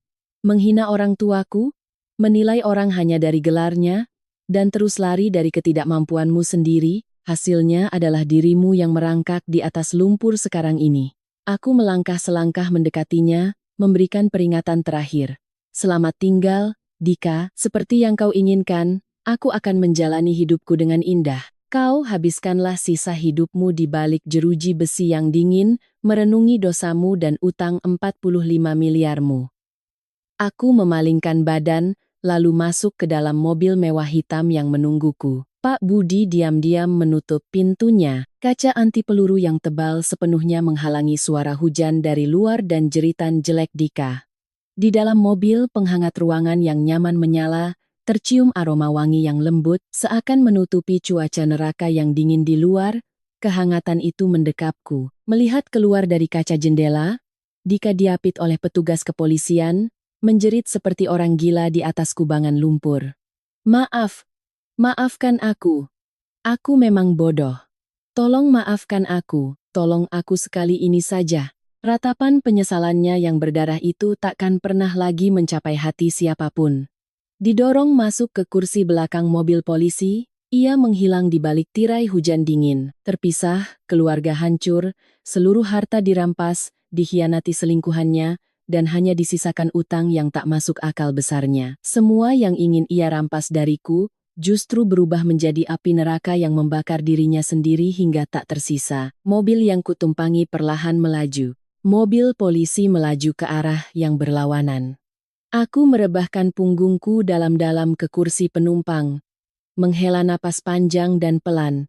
5 tahun belenggu dingin yang mengikatku akhirnya benar-benar terputus. Dan sebuah kehidupan baru di mana aku melangkah menuju cahaya hangat dengan kakiku sendiri, akhirnya membuka tirainya. Kehidupan yang baru sejak hari itu, musim terus berganti dan duniaku mendapatkan kembali ketenangan yang luar biasa. Di pagi hari, aku terbangun oleh kehangatan sinar matahari yang lembut, bahkan sebelum alarm berbunyi, begitu jendela dibuka, angin segar berhembus masuk. Dedaunan di taman berkilau tertimpa embun pagi, tempat ini seolah dunia yang benar-benar berbeda dari kamar dingin dan suram yang dulu kutinggali. Aroma sarapan tercium dari arah dapur. Selamat pagi, Ibu, semua materi rapat hari ini sudah saya siapkan, sapa Pak Budi sambil tersenyum tenang. Sebagai rekan kerja dan orang kepercayaanku, ia menyodorkan secangkir kopi hangat. Terima kasih. Enggak usah buru-buru, kamu istirahat sebentar dulu. Ya, balasku. Kami saling menghormati. Bertukar senyum sebagai rekan seperjuangan. Di tempat ini tidak ada hinaan, perintah sewenang-wenang, maupun kesepian dingin seperti yang dulu kualami. Hanya kejujuran dan rasa hormat yang memenuhi tempat ini. Perusahaan terus berkembang dengan stabil. Proyek-proyek baru menunjukkan tanda-tanda keberhasilan. Para karyawan bekerja dengan bangga dan tercipta lingkungan di mana tak ada satupun yang tertinggal. Sebagai direktur, berbicara masa depan bersama mereka dan menyaksikan perkembangan mereka adalah kebahagiaan tertinggiku. Kata-kata dari mantan suamiku yang dulu membuangku karena menganggapku parasit pengangguran yang tak berguna, kini terasa seperti kisah usang milik orang lain yang jauh, begitu jauhnya, hingga aku merasa hari-hari layaknya neraka itu mungkin adalah ujian yang diperlukan untuk membentuk diriku yang sekarang. Setelah bekerja, aku mengingat kembali diriku yang dulu di sebuah kafe favoritku, 5 tahun kehidupan pernikahan. Aku selalu percaya bahwa akulah yang salah dan terus menyalahkan diri sendiri. Meneteskan air mata karena ucapan pedas kakak ipar, mengecilkan suara karena tatapan dingin suami, bahkan sampai kehilangan jati diriku sendiri. Di masa itu, yang paling kuinginkan adalah diakui oleh seseorang. Sepatah kata kamu sudah berjuang keras saja sudah cukup, sekarang, di sekelilingku ada kepercayaan yang telah kujaga mati-matian dan rekan-rekan yang membutuhkanku. Dan lebih dari segalanya, aku mulai bisa menghargai diriku sendiri melebihi orang lain. Itu bernilai jauh lebih besar dari harta apapun, kebanggaan yang lebih bersinar dari kehormatan apapun. Aku menggenggam erat cangkir kopi dengan kedua tanganku, meresapi kehangatannya hingga ke lubuk hati. Tanpa sadar, aku menatap senyum orang-orang yang lalu lalang di jalan.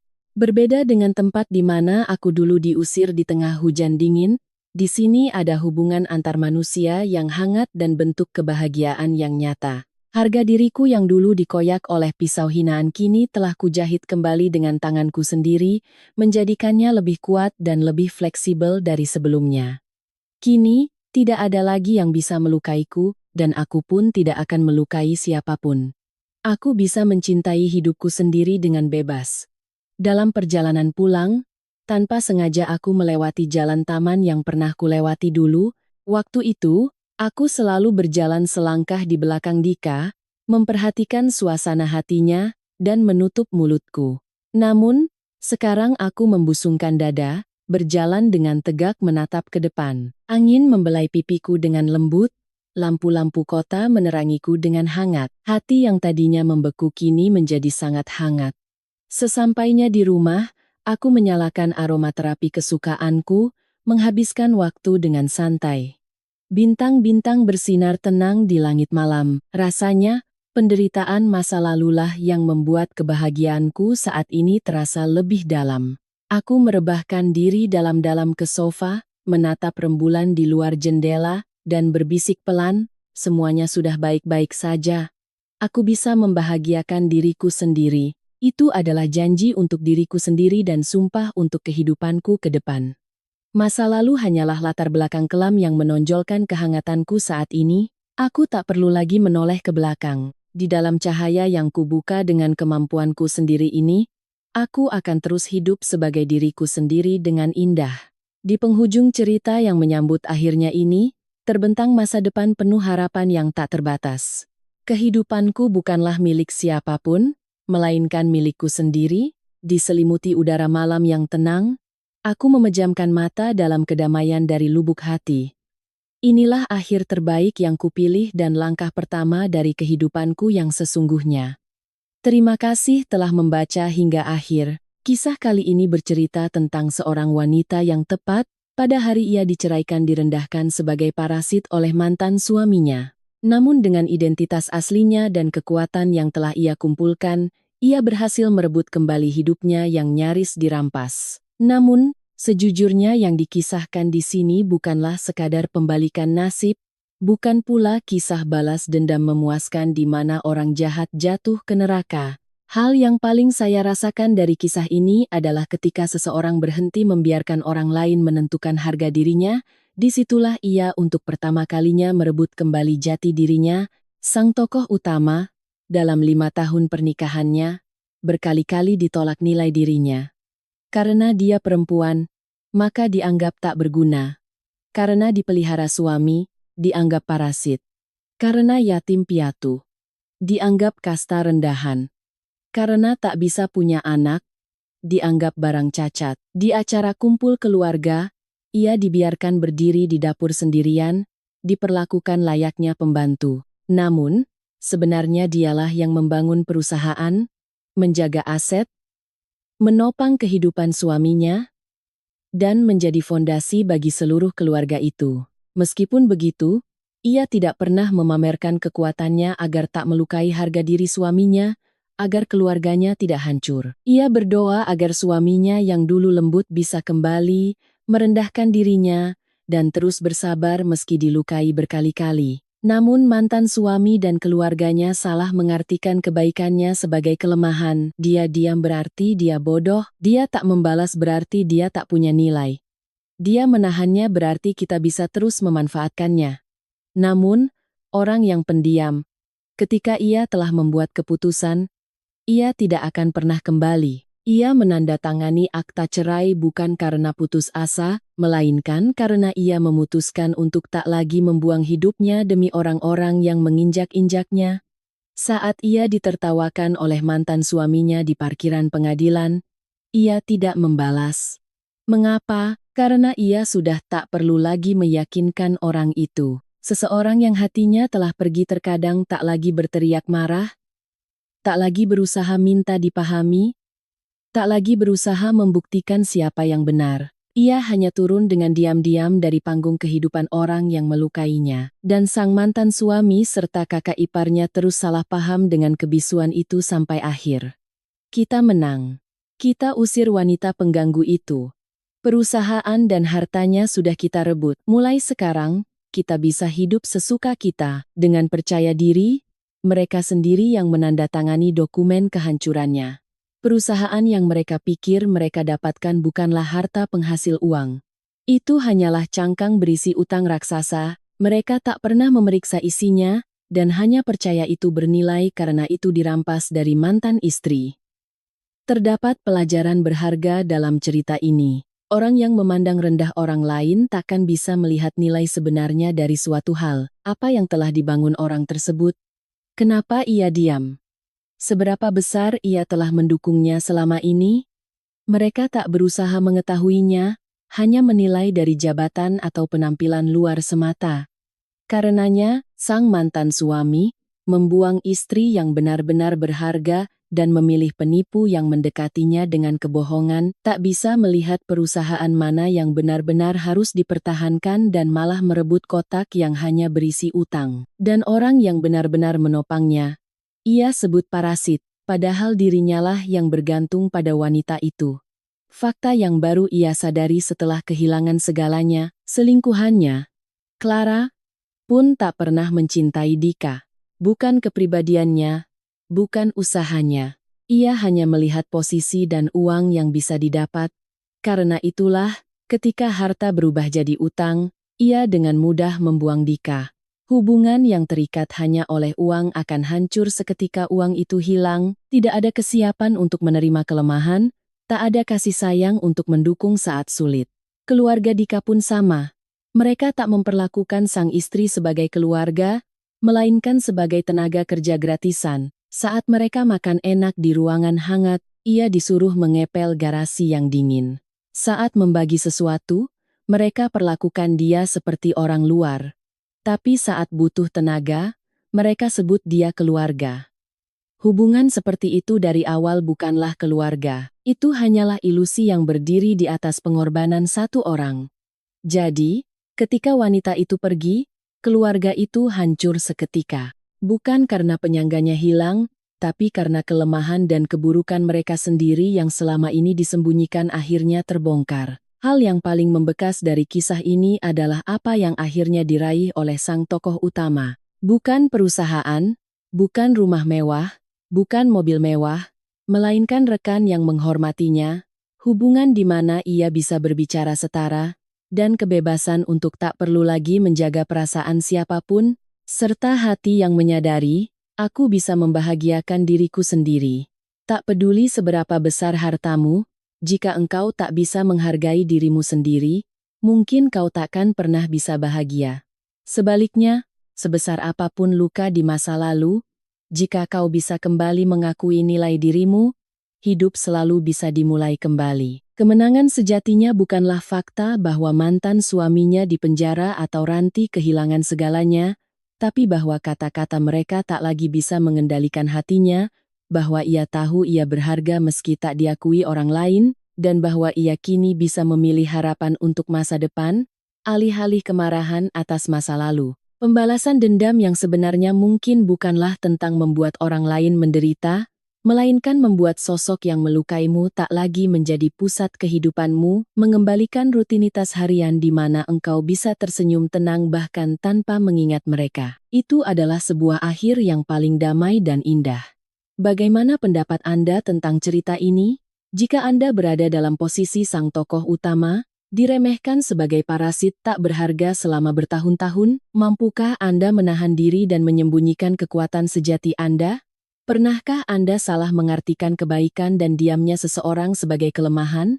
Dan menurut Anda, nilai seseorang ditentukan oleh apa? Oleh jabatan, penghasilan, pendidikan, atau oleh hati yang senantiasa menjaga kejujuran dan kehormatan bagi diri sendiri dan orang lain? Apapun keadaannya, silakan bagikan pemikiran dan kesan Anda di kolom komentar. Jika cerita ini meninggalkan kesan mendalam bagi Anda, kami akan sangat berterima kasih jika Anda menyukai atau membagikannya. Sampai jumpa di cerita berikutnya tentang realitas hubungan, sisi gelap kehidupan, dan bagaimana seseorang yang pernah terluka menemukan kembali harga dirinya. Semoga hari-hari Anda dipenuhi rasa syukur, kebaikan, dan kehangatan.